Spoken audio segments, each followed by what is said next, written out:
श्री कृष्ण गोविंद हरे मुरारी, हे नाथ नारायण वासुदेवा। श्री कृष्ण गोविंद हरे मुरारी, हे नाथ नारायण वासुदेवा। ओम नमो भगवते वासुदेवाय। ओम नमो भगवते वासुदेवाय। ओम नमो भगवते वासुदेवाय। ओम नमो भगवते वासुदेवाय।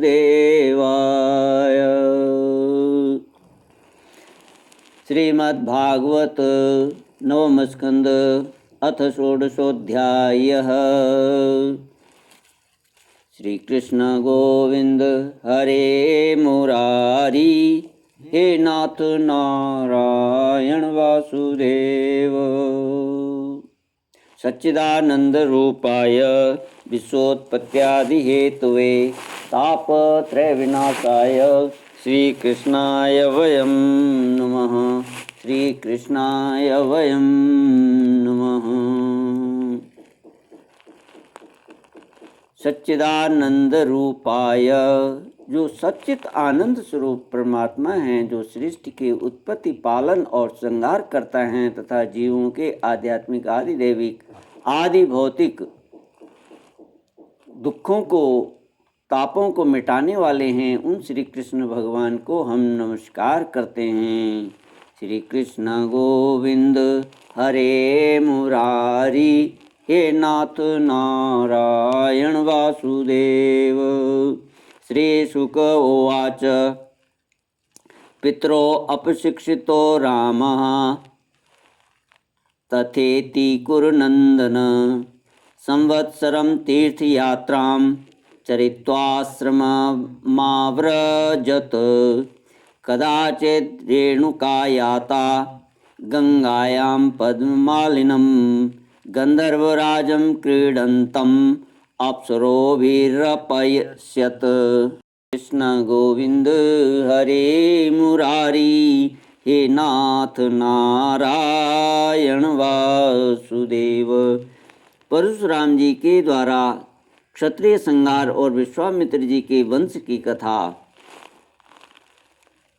श्री सुखदेव जी कहते हैं, परीक्षित, अपने पिता की यह शिक्षा भगवान परशुराम ने जो आज्ञा कहकर स्वीकार की, इसके बाद वे 1 वर्ष तक तीर्थ यात्रा करके अपने आश्रम पर लौटे। एक दिन की बात है, परशुराम जी की माता रेणुका गंगा तट पर गई हुई थी। वहाँ उन्होंने देखा कि गंधर्वराज चित्ररथ कमलों की माला पहने अप्सराओं के साथ विहार कर रहा था।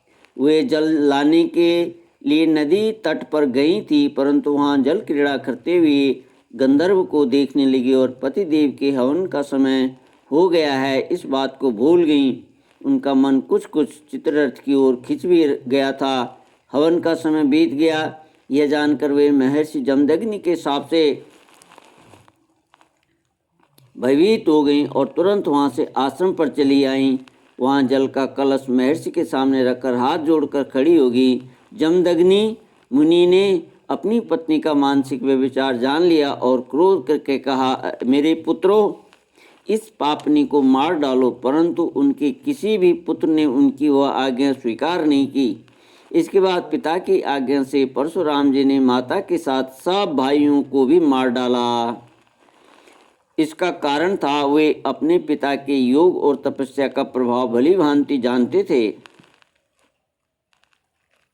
परशुराम जी के इस काम से सत्यवती नंदन महर्षि जमदग्नि बहुत प्रसन्न हुए और उन्होंने कहा, बेटा, तुम्हारी जो इच्छा हो वर मांग लो। परशुराम जी ने कहा, पिताजी, मेरी माता और सब भाई जीवित हो जाएं तथा उन्हें इस बात की याद न रहे कि मैंने उन्हें मारा था। श्री कृष्ण गोविंद हरे मुरारी, हे नाथ नारायण वासुदेवा। उत्तस्थुस्ते कुशलिनो निद्रापाय इवांजसा पितुर्विद्वांस तपो वीर्यं रामश्चक्रे सुहृद्वाधम।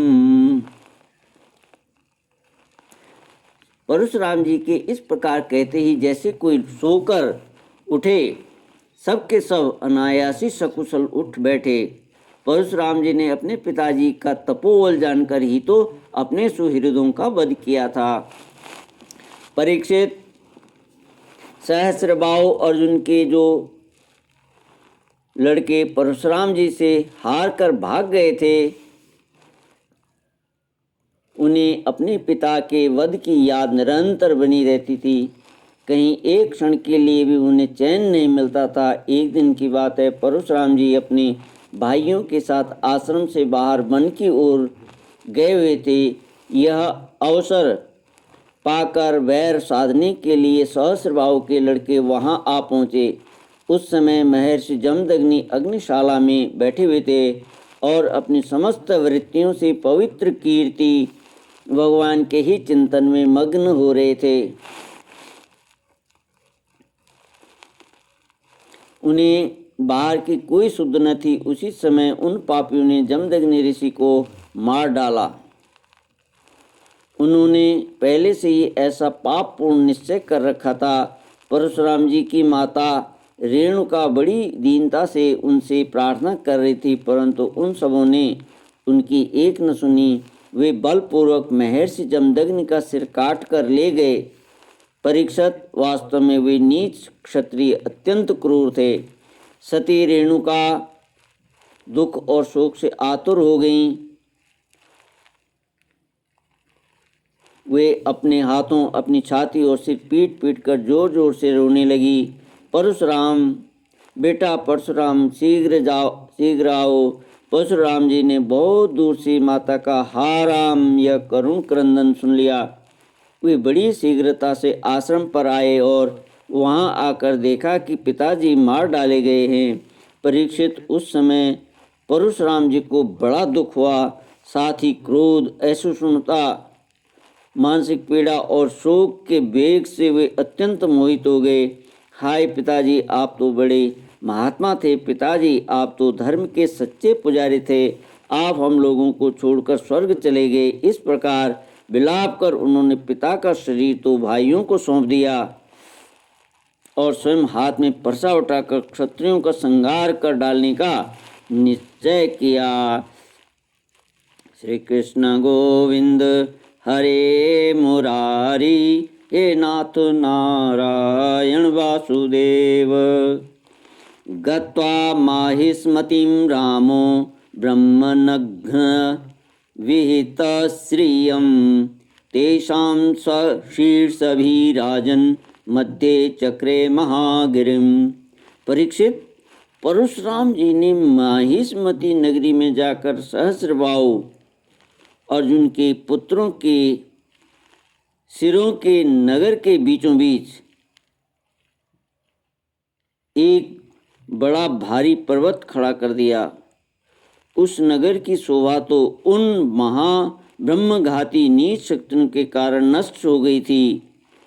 उनके रक्त से एक बड़ी भयंकर नदी बह निकली, जिसे देखकर ब्राह्मण द्रोहियों का हृदय भय से कांप उठता था।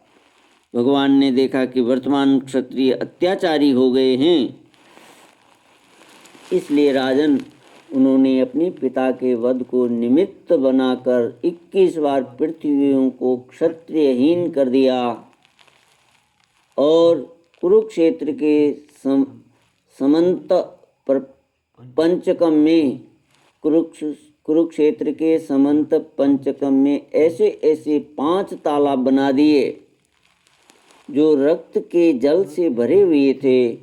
परशुराम जी ने अपने पिताजी का सिर लाकर उनके धड़ से जोड़ दिया और यज्ञों का सर्वदेवमय आत्मस्वरूप भगवान का यजन किया। यज्ञों में उन्होंने पूर्व दिशा होता को, दक्षिण दिशा ब्रह्मा को, पश्चिम दिशा अध्वर्यु को और उत्तर दिशा सामगान करने वाले उद्गाता को दे दी। इस प्रकार अग्निकोण आदि द्विदिशाएं ऋतुजों को दे दी। कश्यप जी को मध्य भूमि दी। उपद्रष्टा को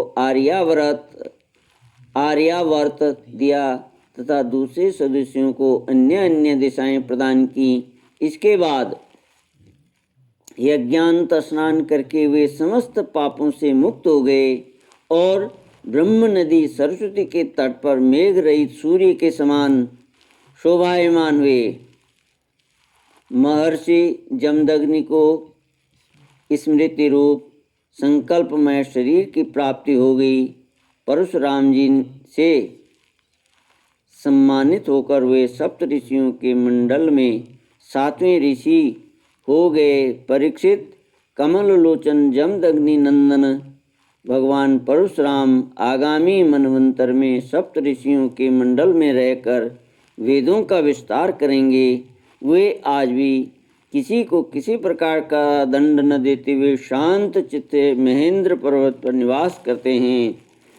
श्री कृष्ण गोविंद हरे मुरारी, हे नाथ नारायण वासुदेवा।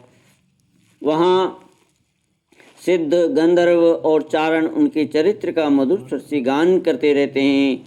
सर्वशक्तिमान विश्वात्मा भगवान श्री हरि ने इस प्रकार भृगुवंशियों में अवतार ग्रहण करके पृथ्वी के भारभूत राजाओं का बहुत बार वध किया।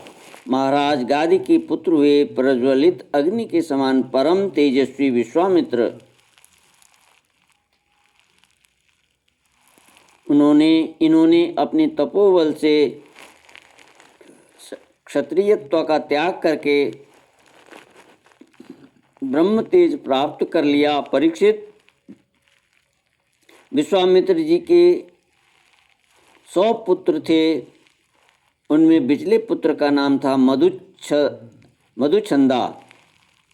इसलिए सभी पुत्र मधुछंदा के ही नाम से विख्यात हुए।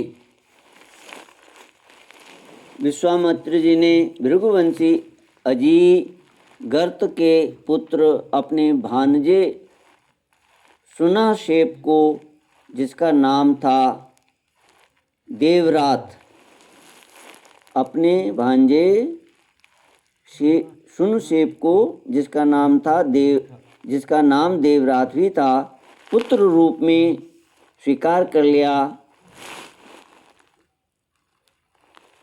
और अपने पुत्रों से कहा कि तुम लोग इसे अपना बड़ा भाई मानो। यह बड़ी प्रसिद्ध भृगुवंशी सुनाशेप था, जो हरिश्चंद्र के यज्ञ में यज्ञ पशु के रूप में मोल लेकर लाया गया था। विश्वामित्र जी ने प्रजापति वरुण आदि देवताओं की स्तुति करके उसे पाश बंधन से छुड़ा लिया था। देवताओं के यज्ञ में यही पुनर्शेप देवताओं द्वारा विश्वामित्र जी को दे दिया गया था। अतः देवैहि रातः, इस व्युत्पत्ति के अनुसार गाधी वंश में यह तपस्वी देवरात के नाम से विख्यात हुआ। विश्वामित्र जी के पुत्रों में जो बड़े थे उन्हें सुनाशेप को बड़ा भाई मानने की बात अच्छी न लगी। इस पर विश्वामित्र जी ने क्रोधित होकर उन्हें शाप दे दिया कि दुष्टों, तुम सब म्लेच्छ हो जाओ। इस प्रकार जब 49 भाई म्लेच्छ हो गए, तब विश्वामित्र जी के बिचले पुत्र मधुचंदा ने अपने से छोटे 50 भाइयों के साथ कहा, पिताजी, आप हम लोगों को जो आज्ञा करते हैं हम उनका पालन करने के लिए तैयार हैं। यह कहकर मधुचंदा ने मंत्रद्रष्टा सुनाशेप को बड़ा भाई स्वीकार कर लिया और कहा कि हम सब तुम्हारे अनुयायी छोटे भाई हैं। तब विश्वामित्र जी ने अपने इन आज्ञाकारी पुत्रों से कहा, तुम लोगों ने मेरी बात मानकर मेरे सम्मान की रक्षा की है, इसलिए तुम लोगों जैसे सुपुत्र प्राप्त करके मैं धन्य हुआ। मैं तुम्हें आशीर्वाद देता हूँ कि तुम्हें भी सुपुत्र प्राप्त होंगे। मेरे प्यारे पुत्रों, यह देवरात सुनाशेप भी तुम्हारे ही गोत्र का है।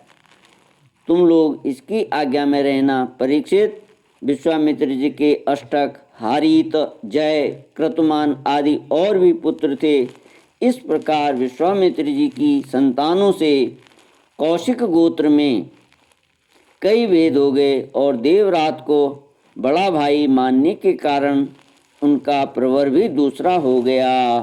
श्री कृष्ण गोविंद हरे मुरारी, हे नाथ नारायण वासुदेव।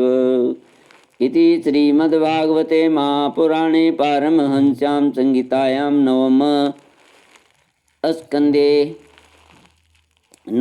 स्कंदे षोडशोऽध्यायः। श्री कृष्ण गोविंद हरे मुरारी, हे नाथ नारायण वासुदेव।